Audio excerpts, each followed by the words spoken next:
bigger than the baker's boy. "Look here," said Cyril. "I've got an idea.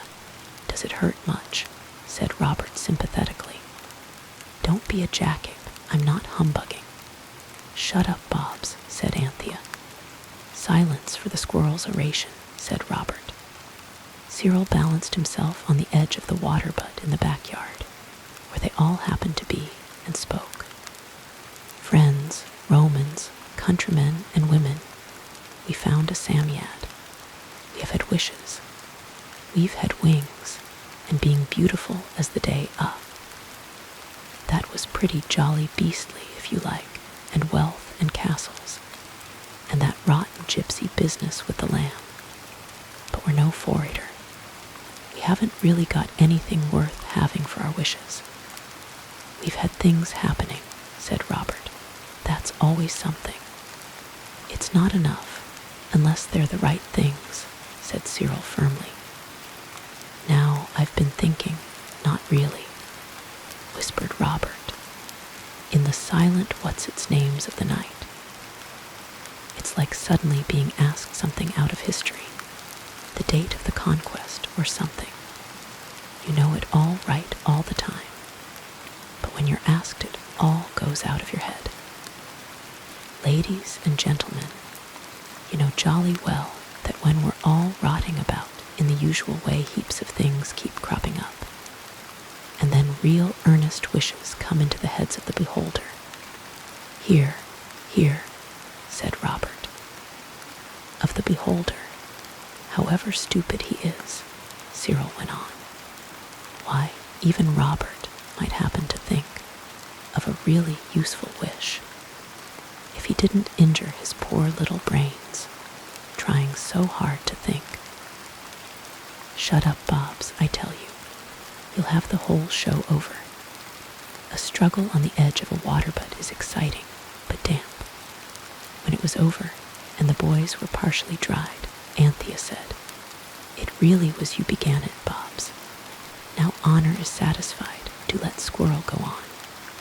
We're wasting the whole morning. Well then, said Cyril, still wringing the water out of the tails of his jacket, I'll call it Pax, if Bobs will. Pax then, said Robert sulkily, but I've got a lump as big as a cricket ball over my eye.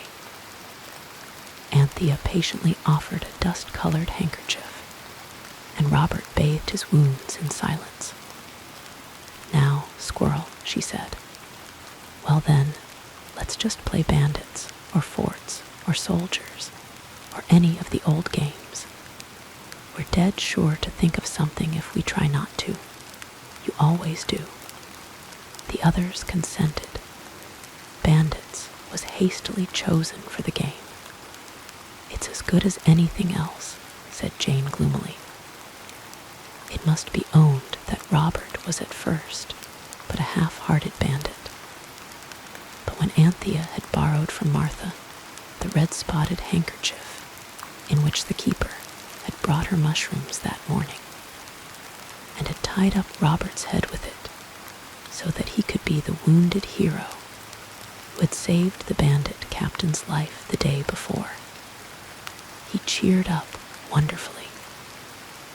All were soon armed, bows and arrows slung on the back look well, and umbrellas and cricket stumps stuck through the belt give a fine impression of the wearers being armed to the teeth.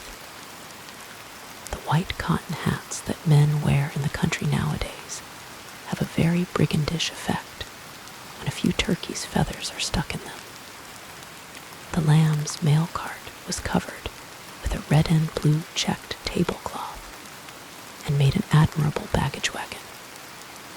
The lamb asleep inside it was not at all in the way. So the banditti set out along the road that led to the sandpit. We ought to be near the Samyad, said Cyril, in case we think of anything suddenly. It is all very well to make up your minds to play bandits, or chess, or ping-pong, or any other agreeable game. But it it is not easy to do it with spirit when all the wonderful wishes you can think of, or can't think of, are waiting for you round the corner. The game was dragging a little, and some of the bandits were beginning to feel that the others were disagreeable things, and were saying so candidly when the baker's boy came along the road with loaves in a basket. The opportunity was not one to be lost. "Stand and deliver," cried Cyril, "your money or your life," said Robert. And they stood on each side of the baker's boy. Unfortunately, he did not seem to enter into the spirit of the thing at all. He was a baker's boy of an unusually large size. He merely said, "Chuck it now, d'ye hear?" and pushed the bandits aside most disrespectfully. Then Robert lassoed him with Jane's skipping rope, and instead of going round his shoulders, as Robert intended, it went round his feet and tripped him up. The basket was upset. The beautiful new loaves went bumping and bouncing all over the dusty, chalky road. The girls ran to pick them up, and all in a moment Robert and the baker's boy were fighting it out, man to man, with Cyril to see fair play, and the skipping rope twisting round their legs like an interested snake that wished to be a peacemaker. It did not succeed. Indeed, the way the boxwood handles sprang up and hit the fighters on the shins and ankles was not at all peacemaking. I know this is the second fight or contest in this chapter, but I can't help it. It was that sort of day. You know yourself, there are days when rows seem to keep on happening, quite without your meaning them, too. If I were a writer of tales of adventure, such as those which used to appear in the Boys of England when I was young, of course I should be able to describe the fight, but I cannot do it. I never can see what happens during a fight, even when it is only dogs. Also, if I had been one of these Boys of England writers, Robert would have got the best of it. But I am like George Washington. I cannot tell a lie, even about a cherry tree, much less about a fight. And I cannot conceal from you that Robert was badly beaten for the second time that day. The baker's boy blacked his other eye, and being ignorant of the first rules of fair play and gentlemanly behavior, he also pulled Robert's hair and kicked him on the knee. Robert always used to say he could have licked the butcher if it hadn't been for the girls. But I am not sure. Anyway, what happened was this, and very painful it was to self-respecting boys. Cyril was just tearing off his coat so as to help his brother in proper style, when Jane threw her arms round his legs and began to cry and ask him not to go and be beaten too. That too was very nice for Robert, as you can imagine, but it was nothing to what he felt when Anthea rushed in between him and the baker's boy and caught that unfair and degraded fighter round the waist, imploring him not to fight any more. "Oh, don't hurt my brother any more," she said in floods of tears. "He didn't mean it. It's only play. And I'm sure he's very sorry. You see how unfair this was to Robert. Because if the baker's boy had had any right and chivalrous instincts, and had yielded to Anthea's pleading and accepted her despicable apology, Robert could not, in honor, have done anything to him at a future time. But Robert's fears, if he had any, were soon dispelled. Chivalry was a stranger to the breast of the baker's boy. He pushed Anthea away very roughly, and he chased Robert with kicks and unpleasant conversation right down the road to the sandpit. And there, with one last kick, he landed him in a heap of sand. "I'd larn you, you young varmint," he said, and went off to pick up his loaves and go about his business. Cyril, impeded by Jane, could do nothing without hurting her, for she clung round his legs with the strength of despair. The baker's boy went off red and damp about the face, abusive to the last. He called them a pack of silly idiots and disappeared round the corner. Then Jane's grasp loosened. Cyril turned away in silent dignity to follow Robert, and the girls followed him, weeping without restraint.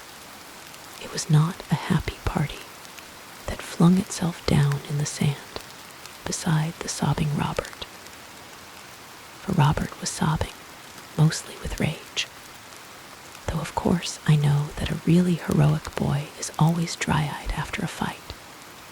But then he always wins, which had not been the case with Robert. Cyril was angry with Jane. Robert was furious with Anthea. The girls were miserable, and not one of the four was pleased with the baker's boy. There was, as French writers say, a silence full of emotion. Then Robert dug his toes and his hands into the sand and wriggled in his rage. "He'd better wait till I'm grown up, the cowardly brute. Beast. I hate him, but I'll pay him out. Just because he's bigger than me." "You began," said Jane incautiously. "I know I did silly, but I was only rotting, and he kicked me. Look here." Robert tore down a stocking and showed a purple bruise touched up with red. "I only wish I was bigger than him, that's all." He dug his fingers in the sand and sprang up, for his hand had touched something furry. It was the Sammy'd, of course, on the lookout to make sillies of them as usual, as Cyril remarked later. And of course, the next moment Robert's wish was granted, and he was bigger than the baker's boy.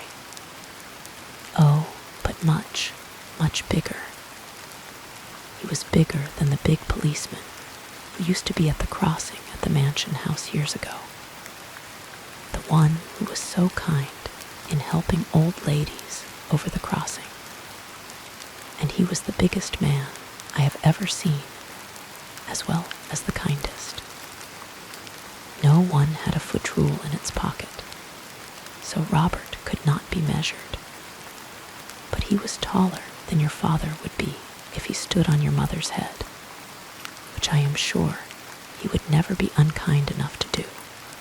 He must have been 10 or 11 feet high, and as broad as a boy of that height ought to be. His Norfolk suit had fortunately grown too, and now he stood up in it, with one of his enormous stockings turned down to show the gigantic bruise on his vast leg. Immense tears of fury still stood on his flushed giant face. He looked so surprised, and he was so large to be wearing an Eton collar that the others could not help laughing. "The Samyad's done us again," said Cyril. "Not us, M.E., said Robert. "If you'd got any decent feeling, you'd try to make it make you the same size. You've no idea how silly it feels," he added thoughtlessly. "And I don't want to. I can jolly well see how silly it looks," Cyril was beginning. But Anthea said, "Oh, I don't know what's the matter with you boys today. Look here, Squirrel, let's play fair.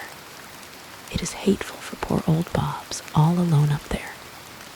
Let's ask the Samyad for another wish, and if it will, I do really think we ought to be made the same size." The others agreed, but not gaily. when they found the Samide, it wouldn't. Not I, it said crossly, rubbing its face with its feet. He's a rude, violent boy, and it'll do him good to be the wrong size for a bit. What did he want to come digging me out with his nasty, wet hands for? He nearly touched me. He's a perfect savage. A boy of the Stone Age would have had more sense. Robert's hands had indeed been wet with tears. Go away and leave me in peace, do, the Samide went on. I can't think why you don't wish for something sensible, something to eat or drink, or good manners, or good tempers. Go along with you, do. It almost snarled as it shook its whiskers and turned a sulky brown back on them. The most hopeful felt that further parley was vain. They turned again to the colossal Robert. Whatever shall we do? They said, and they all said it. First, said Robert grimly, I'm going to reason with that baker's boy. I shall catch him at the end of the road. Don't hit a chap littler than yourself, old man, said Cyril. Do I look like hitting him? Said Robert scornfully. Why, I should kill him, but I'll give him something to remember. Wait till I pull up my stocking. He pulled up his stocking, which was as large as a small bolster case, and strode off. His strides were 6 or 7 feet long, so that it was quite easy for him to be at the bottom of the hill, ready to meet the baker's boy when he came down swinging the empty basket to meet his master's cart, which had been leaving bread at the cottages along the road. Robert crouched behind a haystack in the farmyard. That is at the corner. And when he heard the boy come whistling along, he jumped out at him and caught him by the collar. Now, he said, and his voice was about 4 times its usual size, just as his body was 4 times its. I'm going to teach you to kick boys smaller than you.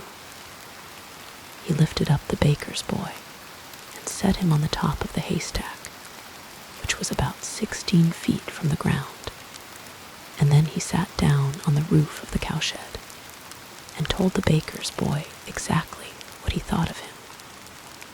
I don't think the boy heard it all. He was in a sort of trance of terror. When Robert had said everything he could think of, and some things twice over, he shook the boy and said, And now get down the best way you can, and left him. I don't know how the baker's boy got down, but I do know that he missed the cart and got into the very hottest of hot water when he turned up at last at the bakehouse. I am sorry for him, but after all, it was quite right that he should be taught that English boys mustn't use their feet when they fight, but their fists. Of course, the water he got into only became hotter when he tried to tell his master about the boy he had licked, and the giant as high as a church, because no one could possibly believe such a tale as that. Next day the tale was believed, but that was too late to be of any use to the baker's boy. When Robert rejoined the others, he found them in the garden. Anthea had thoughtfully asked Martha to let them have dinner out there, because the dining room was rather small, and it would have been so awkward to have a brother the size of Robert in there. The lamb, who had slept peacefully during the whole stormy morning, was now found to be sneezing, and Martha said he had a cold and would be better indoors. And really, it's just as well, said Cyril, for I don't believe he'd ever have stopped screaming if he'd once seen you the awful size you are. Robert was indeed what a draper would call an outsize in boys. he found himself able to step right over the iron gate in the front garden. Martha brought out the dinner. It was cold veal and baked potatoes, with sago pudding and stewed plums to follow. She, of course, did not notice that Robert was anything but the usual size, and she gave him as much meat and potatoes as usual, and no more. You have no idea how small your usual helping of dinner looks when you are many times your proper size. Robert groaned and asked for more bread, but Martha would not go on giving more bread forever. She was in a hurry because the keeper intended to call on his way to Benonhurst Fair, and she wished to be dressed smartly before he came. "I wish we were going to the fair," said Robert. "You can't go anywhere that size," said Cyril. "Why not?" said Robert. "They have giants at fairs, much bigger ones than me." "Not much, they don't," Cyril was beginning, when Jane screamed, "Oh!" with such loud suddenness that they all thumped her on the back and asked whether she had swallowed a plumstone. "No," she said, breathless from being thumped. It's not a plumstone. It's an idea. Let's take Robert to the fair and get them to give us money for showing him. Then we really shall get something out of the old Samyad at last." "Take me, indeed," said Robert indignantly. "Much more likely me take you." And so it turned out. The idea appealed irresistibly to everyone but Robert, and even he was brought round by Anthea's suggestion that he should have a double share of any money they might make. There was a little old pony trap in the coach house, the kind that is called a governess cart. It seemed desirable to get to the fair as quickly as possible, so Robert, who could now take enormous steps, and so go very fast indeed, consented to wheel the others in this. It was as easy to him now as wheeling the lamb in the mail cart had been in the morning. The lamb's cold prevented his being of the party. It was a strange sensation being wheeled in a pony carriage by a giant. Everyone enjoyed the journey except Robert and the few people they passed on the way. These mostly went into what looked like some kind of standing-up fits by the roadside, as Anthea said. Just outside Benonhurst, Robert hid in a barn, and the others went on to the fair. There were some swings, and a hooting-tooting, blaring merry-go-round, and a shooting gallery and coconut shies.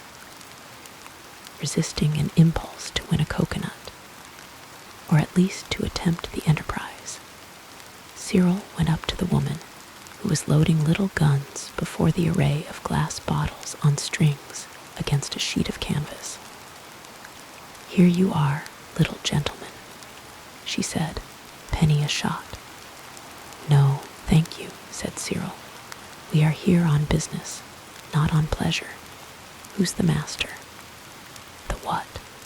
"The master, the head, the boss of the show." "Over there," she said, pointing to a stout man in a dirty linen jacket who was sleeping in the sun. "But I don't advise you to wake him sudden. His temper's contrary, especially these hot days. Better have a shot while you're waiting." "It's rather important," said Cyril. "It'll be very profitable to him. I think he'll be sorry if we take it away." "Oh, if it's money in his pocket," said the woman. "No kid now. What is it? It's a giant." "You are kidding." "Come along and see," said Anthea. The woman looked doubtfully at them. Then she called to a ragged little girl in striped stockings and a dingy white petticoat that came below her brown frock. and leaving her in charge of the shooting gallery, she turned to Anthea and said, "Well, hurry up. But if you are kidding, you'd best say so. I'm as mild as milk myself, but my Bill, he's a fair terror," and Anthea led the way to the barn. "It really is a giant," she said. "He's a giant little boy in Norfolk's like my brothers there. And we didn't bring him up to the fair because people do stare so. And they seem to go into kind of standing up fits when they see him. And we thought perhaps you'd like to show him and get pennies. And if you like to pay us something, you can it'll have to be rather a lot, because we promised him he should have a double share of whatever we made." The woman murmured something indistinct, of which the children could only hear the words, "Swelp me," "balmy," and "crumpet," which conveyed no definite idea to their minds. She had taken Anthea's hand and was holding it very firmly, and Anthea could not help wondering what would happen if Robert should have wandered off or turned his proper size during the interval. But she knew that the Sammead's gifts really did last till sunset, however inconvenient their lasting might be, and she did not think, somehow, that Robert would care to go out alone while he was that size. When they reached the barn and Cyril called Robert, there was a stir among the loose hay, and Robert began to come out. His hand and arm came first, then a foot and leg. When the woman saw the hand, she said, "My." But when she saw the foot, she said, "Upon my civvy." And when, by slow and heavy degrees, the whole of Robert's enormous bulk was at last completely disclosed, she drew a long breath and began to say many things, compared with which balmy and crumpet seemed quite ordinary. She dropped into understandable English at last. "What'll you take for him?" she said excitedly. "Anything in reason. We'd have a special van built leastways. I know where there's a second-hand one would do up handsome. What a baby elephant had as died. What'll you take? He's soft, ain't he? Them giants mostly is, but I never see, no, never. What'll you take, down on the nail? We'll treat him like a king, and give him first-rate grub and a doss fit for a bloomin' dook. He must be dotty, or he wouldn't need you kids to cart him about. What'll you take for him?" "They won't take anything," said Robert sternly. "I'm no more soft than you are, not so much. I shouldn't wonder. I'll come and be a show for today, if you'll give me." He hesitated at the enormous price he was about to ask. "If you'll give me 15 shillings. "Done," said the woman, so quickly that Robert felt he had been unfair to himself, and wished he had asked 30. "Come on now, and see my bill, and we'll fix a price for the season. I dessay you might get as much as 2 quid a week reglar. Come on, and make yourself as small as you can, for gracious sake." This was not very small, and a crowd gathered quickly, so that it was at the head of an enthusiastic procession that Robert entered the trampled meadow where the fair was held, and passed over the stubbly, yellow, dusty grass to the door of the biggest tent. He crept in, and the woman went to call her bill. He was the big sleeping man, and he did not seem at all pleased at being awakened. Cyril, watching through a slit in the tent, saw him scowl and shake a heavy fist and a sleepy head. Then the woman went on speaking very fast. Cyril heard Struth, and biggest draw you ever, so help me." And he began to share Robert's feeling that 15 shillings was indeed far too little. Bill slouched up to the tent and entered. When he beheld the magnificent proportions of Robert, he said, "But little, strike me pink," were the only words the children could afterwards remember.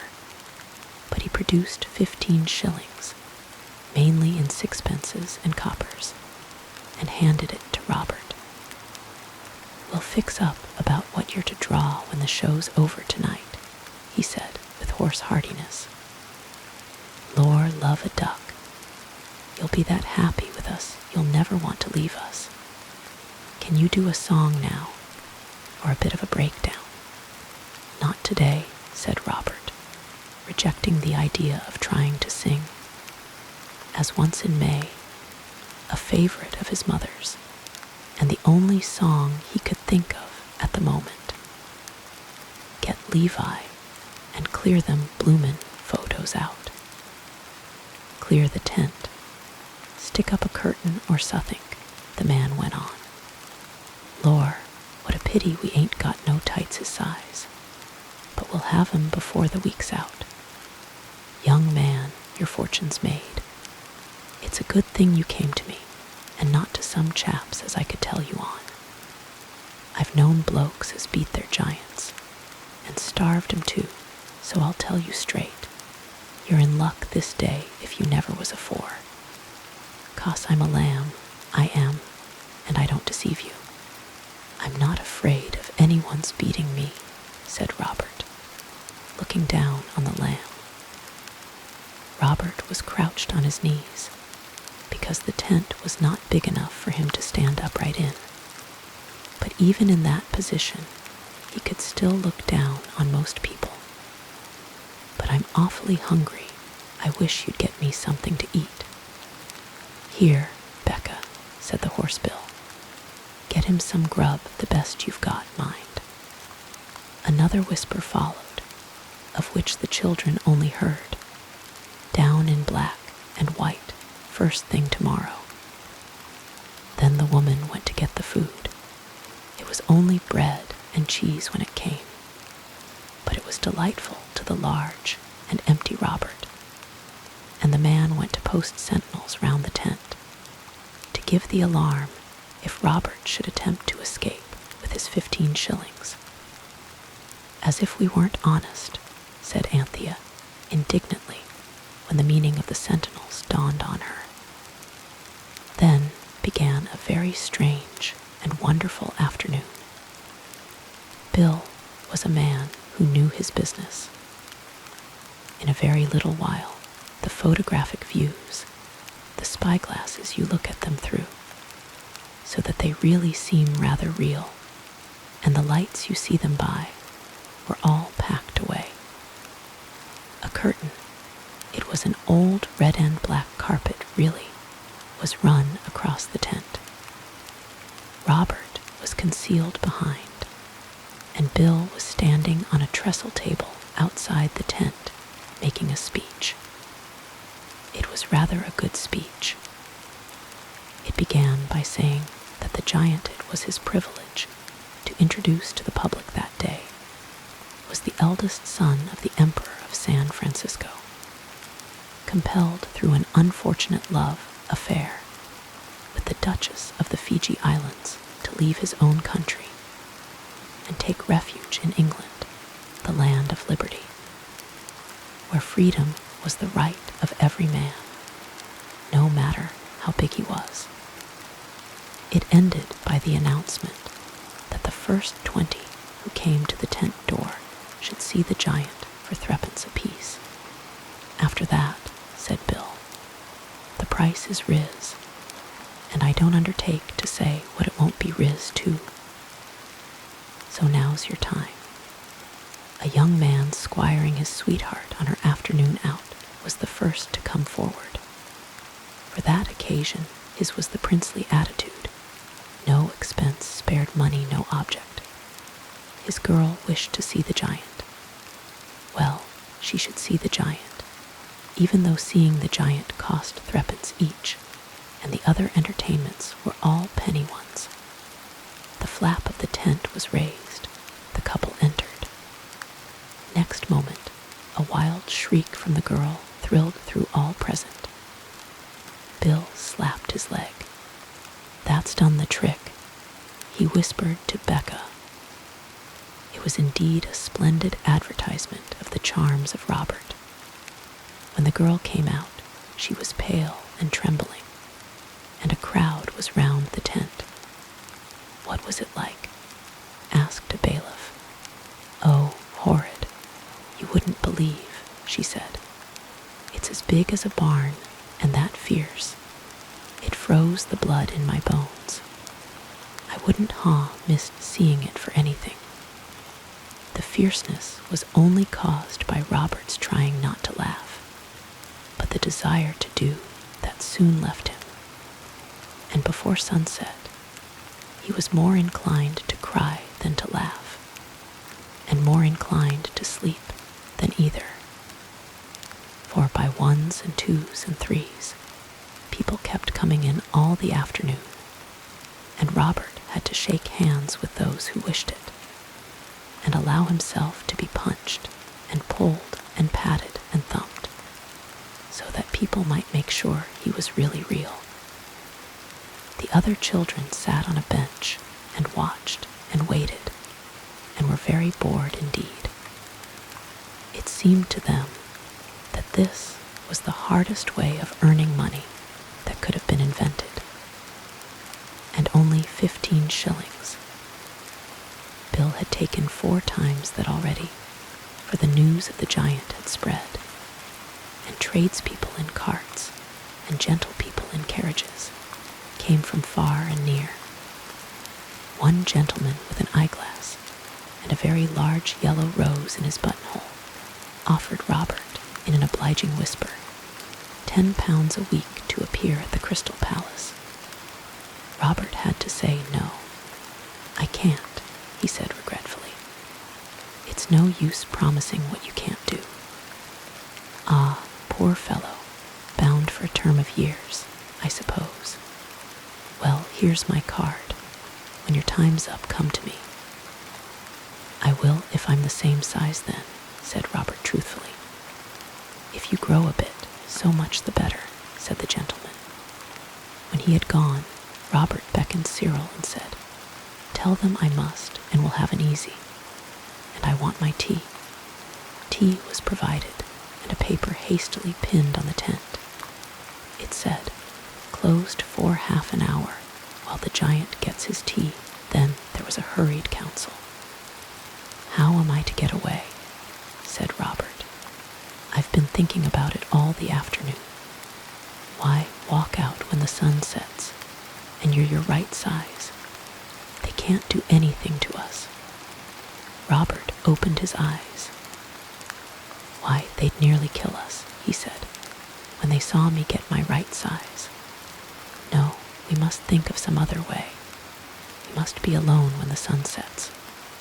"I know," said Cyril briskly, and he went to the door, outside which Bill was smoking a clay pipe and talking in a low voice to Becca. Cyril heard him say, "Good as having a fortune left you." "Look here," said Cyril, "you can let people come in again in a minute. He's nearly finished his tea, but he must be left alone when the sun sets. He's very queer at that time of day, and if he's worried, I won't answer for the consequences." "Why, what comes over him?" asked Bill. "I don't know. It's a sort of a change," said Cyril candidly. "He isn't at all like himself. You'd hardly know him. He's very queer indeed. Someone'll get hurt if he's not alone about sunset." This was true. "He'll pull round for the evening, I suppose." "Oh yes, half an hour after sunset he'll be quite himself again." "Best humor him," said the woman. And so, at what Cyril judged was about half an hour before sunset, the tent was again closed, whilst the giant gets his supper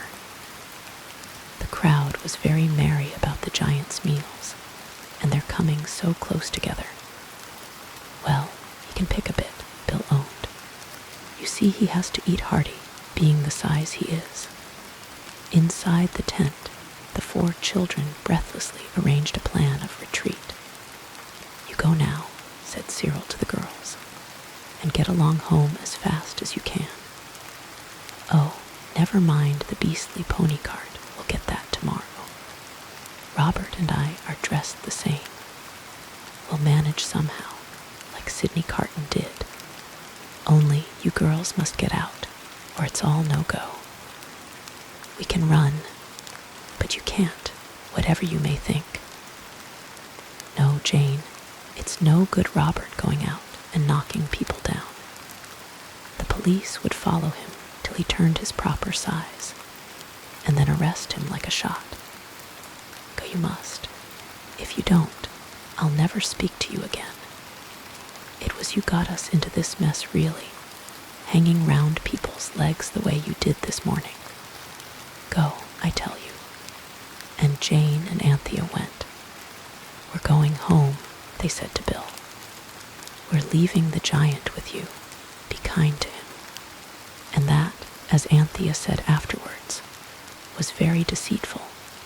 But what were they to do? When they had gone, Cyril went to Bill. Look here, he said. He wants some ears of corn.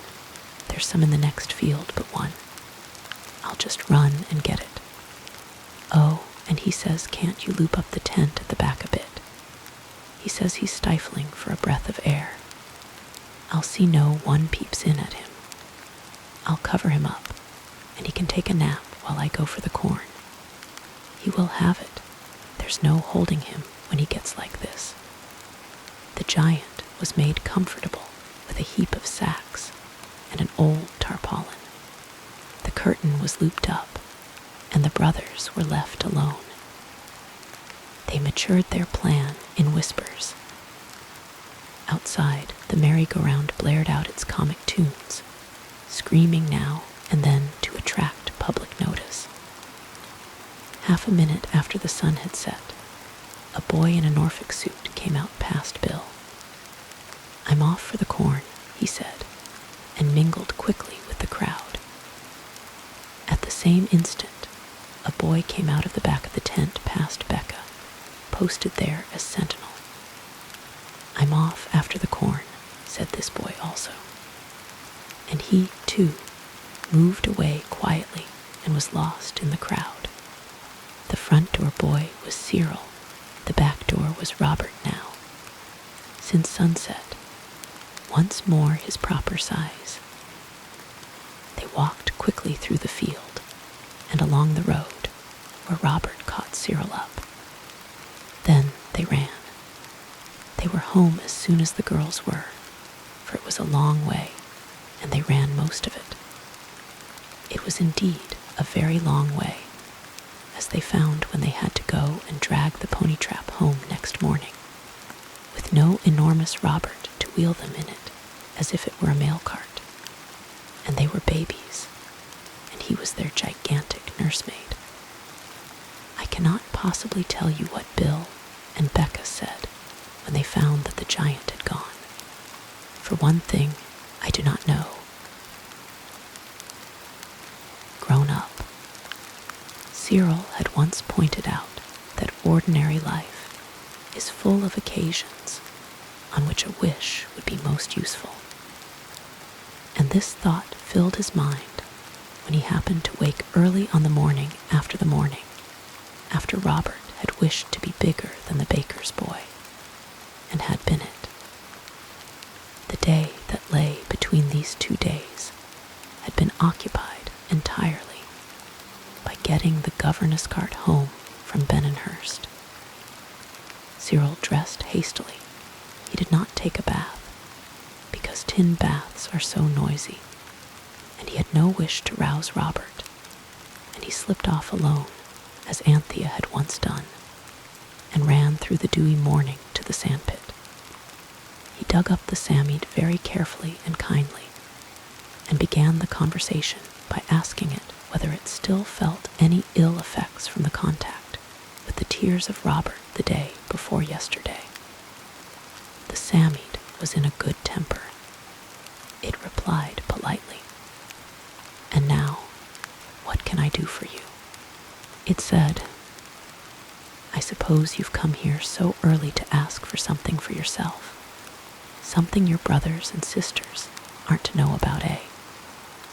Now, to be persuaded for your own good, ask for a good fat megatherium and have done with it." "Thank you, not today, I think," said Cyril cautiously. "What I really wanted to say was, you know how you're always wishing for things when you're playing at anything." "I seldom play," said the Samite coldly. "Well, you know what I mean," Cyril went on impatiently.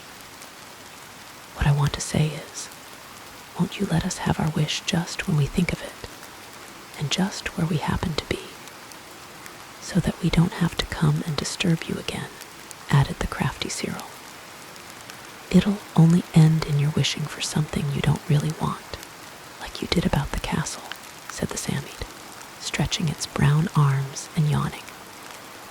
"It's always the same since people left off eating really wholesome things. However, have it your own way. Goodbye." "Goodbye," said Cyril politely. "I'll tell you what," said the Samite suddenly, shooting out its long snail's eyes. "I'm getting tired of you, all of you. You have no more sense than so many oysters. Go along with you." And Cyril went. "What an awful long time babies stay babies," said Cyril, after the lamb had taken his watch out of his pocket while he wasn't noticing, and with coos and clucks of naughty rapture had opened the case and used the whole thing as a garden spade. And when even immersion in a wash hand basin had failed to wash the mold from the works and make the watch go again, Cyril had said several things in the heat of the moment, but now he was calmer and had even consented to carry the lamb part of the way to the woods. Cyril had persuaded the others to agree to his plan and not to wish for anything more till they really did wish it. Meantime, it seemed good to go to the woods for nuts, and on the mossy grass under a sweet chestnut tree the five were sitting. The lamb was pulling up the moss by fat handfuls, and Cyril was gloomily contemplating the ruins of his watch. "He does grow," said Anthea. "Doesn't precious?" "Me grow," said the lamb cheerfully. "Me grow big boy, have guns and mouses, and an imagination or vocabulary gave out here." But anyway, it was the longest speech the lamb had ever made, and it charmed everyone, even Cyril, who tumbled the lamb over and rolled him in the moss to the music of delighted squeals. "I suppose he'll be grown up some day," Anthea was saying, dreamily looking up at the blue of the sky that showed between the long, straight chestnut leaves. But at that moment, the lamb, struggling gaily with Cyril, thrust a stoutly shod little foot against his brother's chest. There was a crack. The innocent lamb had broken the glass of father's second-best Waterbury watch, which Cyril had borrowed without leave. "Grow up some day," said Cyril bitterly, plumping the lamb down on the grass. "I dare say he will when nobody wants him to. I wish to goodness he would, take care," cried Anthea in an agony of apprehension. But it was too late, like music. To a song her words and Cyril's came out together. Anthea, take care. Cyril, grow up now. The faithful Samite was true to its promise, and there, before the horrified eyes of its brothers and sisters, the lamb suddenly and violently grew up. the most terrible moment. The change was not so sudden as the wish changes usually were. The baby's face changed first. It grew thinner and larger. Lines came in the forehead. The eyes grew more deep-set and darker in color. The mouth grew longer and thinner. Most terrible of all, a little dark mustache appeared on the lip of one who was still, except as to the face, a 2-year-old baby in a linen smock and white openwork socks. Oh, I wish it wouldn't. Oh, I wish it wouldn't. You boys might wish as well. They all wished hard, for the sight was enough to dismay the most heartless. They all wished so hard indeed that they felt quite giddy and almost lost consciousness. But the wishing was quite vain, for when the wood ceased to whirl round, their dazzled eyes were riveted at once by the spectacle of a very proper-looking young man in flannels and a straw hat, a young man who wore the same little black mustache which just before they had actually seen growing upon the baby's lip. This, then, was the lamb grown up, their own lamb. It was a terrible moment. The grown-up lamb moved gracefully across the moss and settled himself against the trunk of the sweet chestnut. He tilted the straw hat over his eyes. He was evidently weary. He was going to sleep. The lamb, the original little tiresome beloved lamb, often went to sleep at odd times and in unexpected places. Was this new lamb in the gray flannel suit and the pale green necktie like the other lamb? Or had his mind grown up together with his body? That was the question which the others, in a hurried council, held among the yellowing, bracken a few yards from the sleeper, debated eagerly. Whichever it is, it'll be just as awful, said Anthea. If his inside senses are grown up too, he won't stand our looking after him. And if he's still a baby inside of him, how on earth are we to get him to do anything? And it'll be getting on for dinner time in a minute, and we haven't got any nuts, said Jane. Oh, bother nuts, said Robert. But dinner's different. I didn't have half enough dinner yesterday. Couldn't we tie him to the tree and go home to our dinners and come back afterwards? A fat lot of dinner we should get if we went back without the lamb, said Cyril in scornful misery. And it'll be just the same if we go back with him in the state he is now. Yes, I know it's my doing, don't rub it in. I know I'm a beast and not fit to live, you can take that for settled and say no more about it. The question is, what are we going to do? Let's wake him up and take him into Rochester or Maidstone and get some grub at a pasture cook's, said Robert hopefully. Take him, repeated Cyril. Yes, do. It's all my fault. I don't deny that. But you'll find you've got your work cut out for you if you try to take that young man anywhere. Am always was spoiled, but now he's grown up, he's a demon, simply. I can see it. Look at his mouth. Well then, said Robert, let's wake him up and see what I'll do. Perhaps he'll take us to Maidstone and stand Sam. He ought to have a lot of money in the pockets of those extra special bags. We must have dinner anyway. They drew lots with little bits of bracken. It fell to Jane's lot to waken the grown-up lamb. She did it gently by tickling his nose with a twig of wild honeysuckle. He said, "Bother the flies," twice, and then opened his eyes. "Hullo, kitties," he said in a languid tone. "Still here. What's the giddy hour? You'll be late for your grub." "I know we shall," said Robert bitterly. "Then cut along home," said the grown-up lamb. "What about your grub, though?" asked Jane. "Oh, how far is it to the station, do you think? I've a sort of notion that I'll run up to town and have some lunch at the club." Blank misery fell like a pall on the 4 others. The lamb alone, unattended, would go to town and have lunch at a club. Perhaps he would also have tea there. Perhaps sunset would come upon him amid the dazzling luxury of clubland, and a helpless, cross, sleepy baby would find itself alone amid unsympathetic waiters, and would wail miserably for Panty from the depths of a club armchair. The picture moved Anthea almost to tears.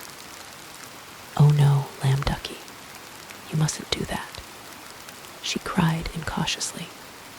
The grown-up lamb frowned. "My dear Anthea," he said, "how often am I to tell you that my name is Hilary, or St. Maur, or Devereux?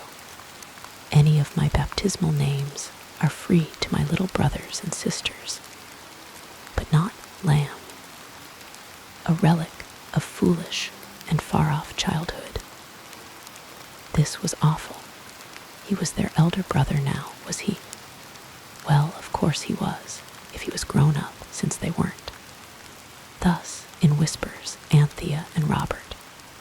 But the almost daily adventures resulting from the Sammied wishes were making the children wise beyond their years. "Dear Hilary," said Anthea, and the others choked at the name. "You know Father didn't wish you to go to London. He wouldn't like us to be left alone without you to take care of us. Oh, deceitful beast that I am," she added to herself. "Look here," said Cyril. "If you're our elder brother, why not behave as such and take us over to Maidstone and give us a jolly good blowout, and we'll go on the river afterwards." "I'm infinitely obliged to you," said the lamb courteously, "but I should prefer solitude. Go home to your lunch, I mean your dinner.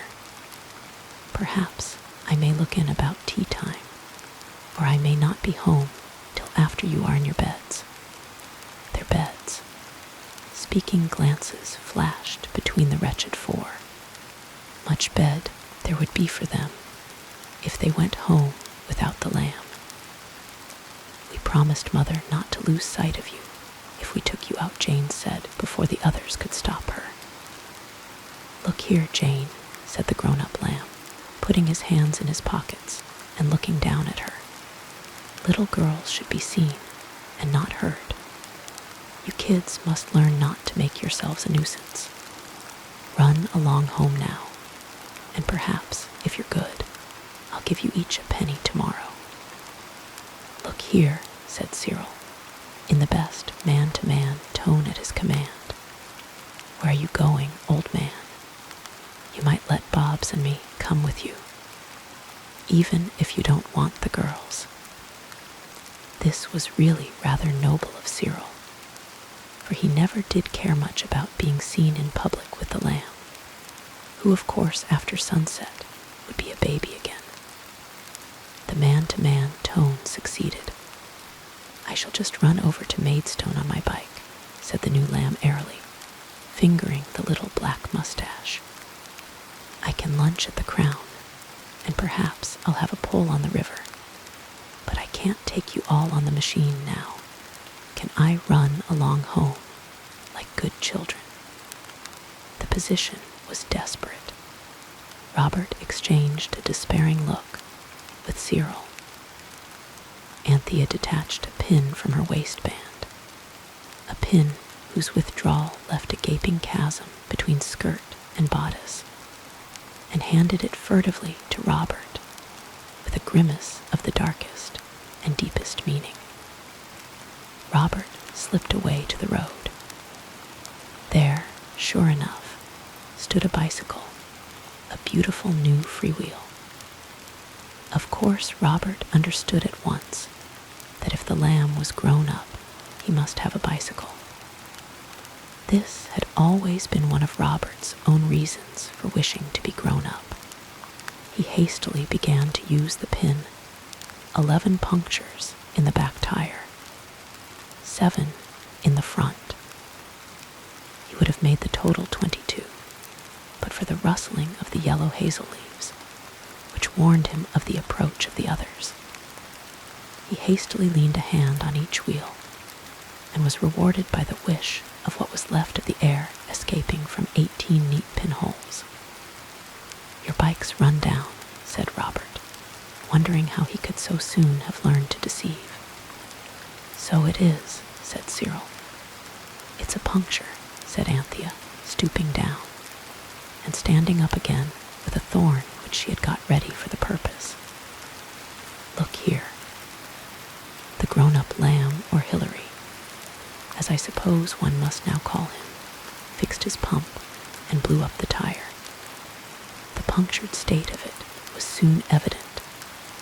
"I suppose there's a cottage somewhere near where one could get a pail of water," said the lamb. There was, and when the number of punctures had been made manifest, it was felt to be a special blessing that the cottage provided teas for cyclists. It provided an odd sort of tea and hammy meal for the lamb and his brothers. This was paid for out of the 15 shillings which had been earned by Robert when he was a giant. For the lamb, it appeared, had unfortunately no money about him. This was a great disappointment for the others, but it is a thing that will happen even to the most grown-up of us. However, Robert had enough to eat, and that was something.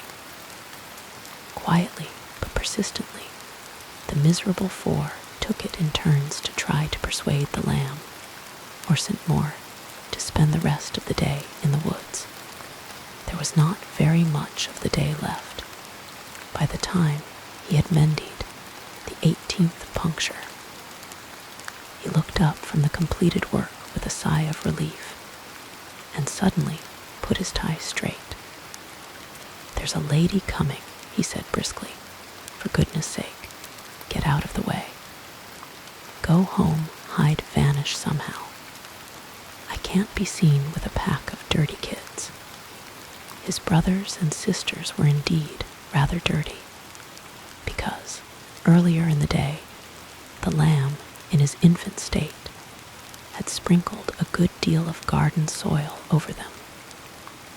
The grown-up lamb's voice was so tyrant-like, as Jane said afterwards, that they actually retreated to the back garden, and left him with his little mustache and his flannel suit to meet alone the young lady, who now came up the front garden wheeling a bicycle. The woman of the house came out, and the young lady spoke to her.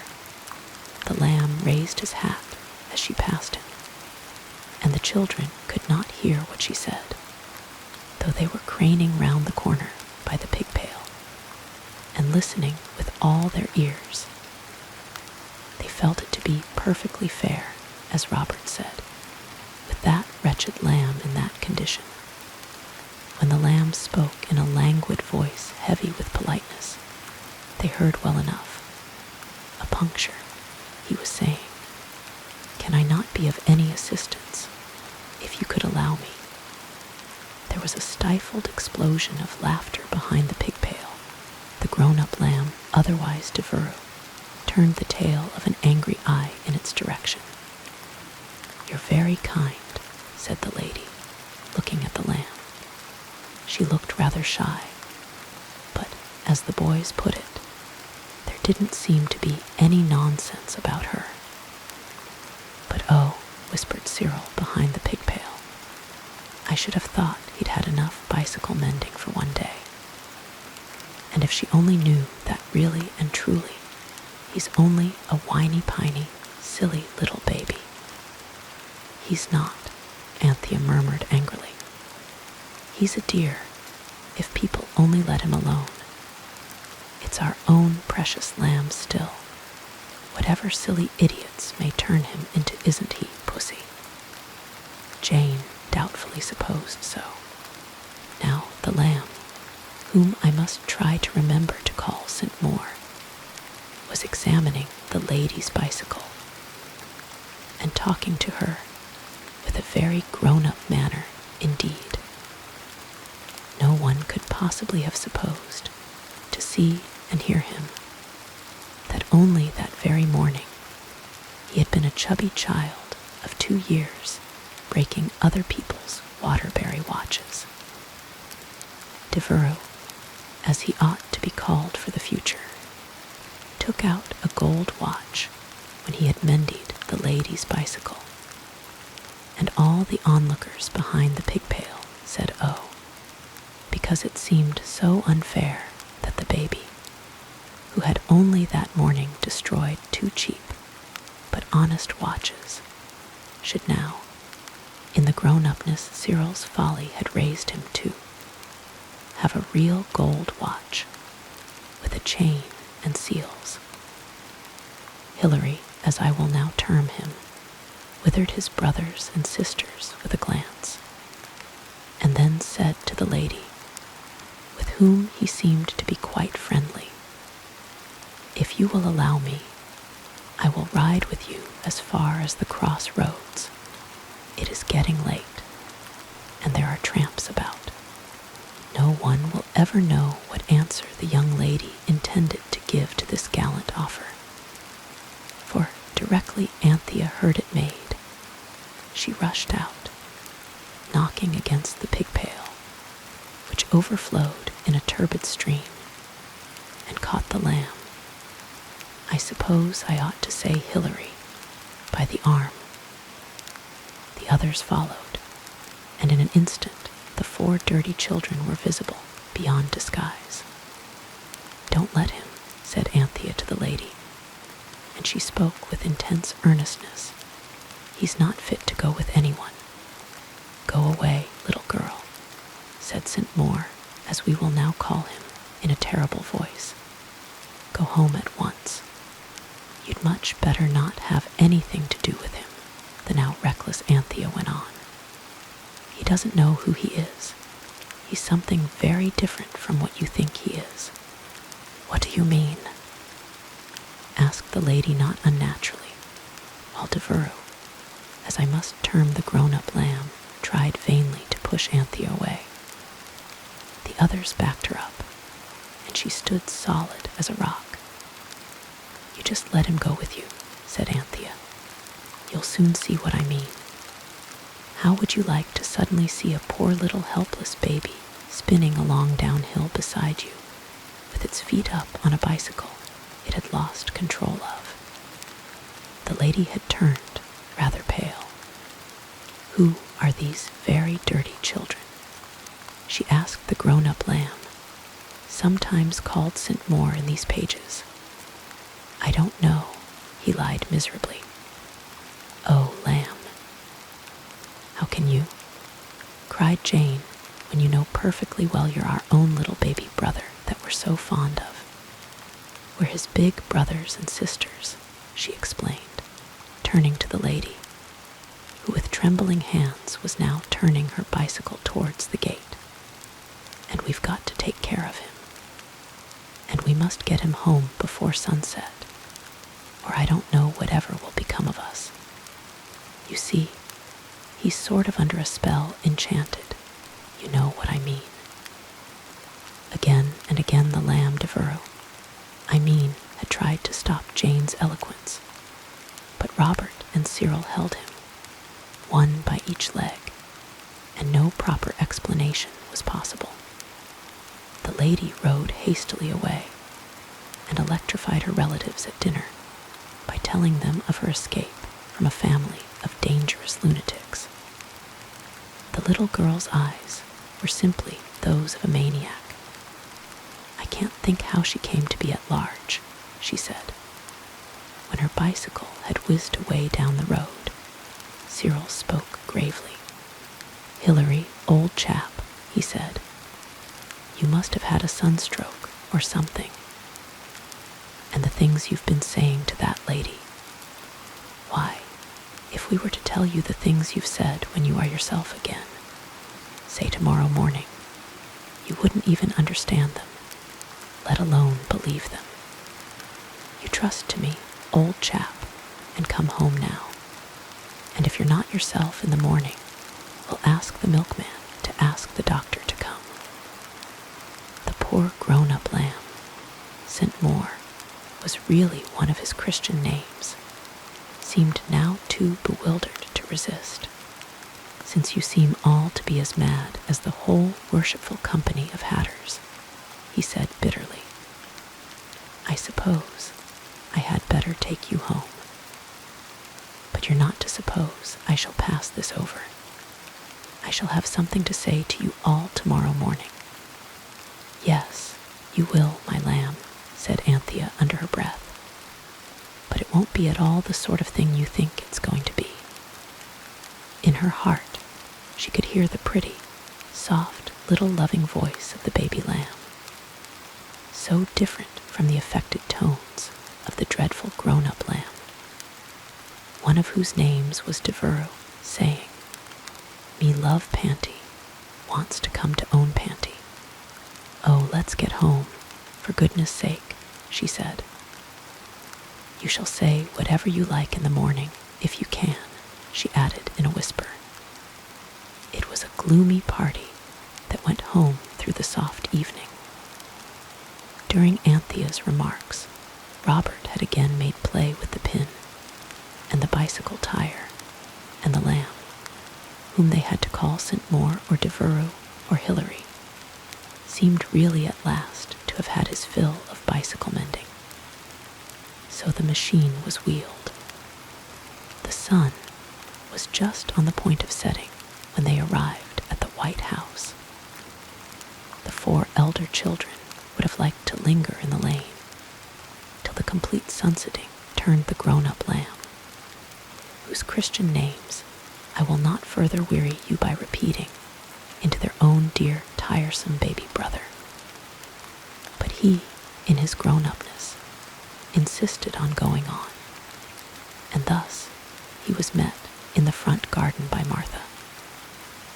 Now you remember that, as a special favor, the Samite had arranged that the servants in the house should never notice any change brought about by the wishes of the children. Therefore Martha merely saw the usual party with the baby lamb, about whom she had been desperately anxious all the afternoon, trotting beside Anthea on fat baby legs, while the children, of course, still saw the grown-up lamb, never mind what names he was christened by. And Martha rushed at him and caught him in her arms, exclaiming, Come to his own Martha, then, a precious poppet. The grown-up lamb, whose names shall now be buried in oblivion, struggled furiously. An expression of intense horror and annoyance was seen on his face. But Martha was stronger than he. She lifted him up and carried him into the house. None of the children will ever forget that picture. The neat, gray flannel-suited grown-up young man with the green tie and the little black mustache. Fortunately, he was slightly built and not tall, struggling in the sturdy arms of Martha, who bore him away helpless, imploring him as she went to be a good boy now and come and have his nice bremilk. Fortunately, the sun set as they reached the doorstep. The bicycle disappeared, and Martha was seen to carry into the house the real live, darling, sleepy 2-year-old lamb. The grown-up lamb, nameless henceforth, was gone forever. Forever, said Cyril, because as soon as ever the lamb's old enough to be bullied, we must jolly well begin to bully him for his own sake, so that he mayn't grow up like that. You shan't bully him, said Anthea stoutly. Not if I can stop it. We must tame him by kindness, said Jane. You see, said Robert. If he grows up in the usual way, there'll be plenty of time to correct him as he goes along. The awful thing today was his growing up so suddenly. There was no time to improve him at all. He doesn't want any improving, said Anthea, as the voice of the lamb came cooing through the open door, just as she had heard it in her heart that afternoon. Me loves Panty, wants to come to own Panty.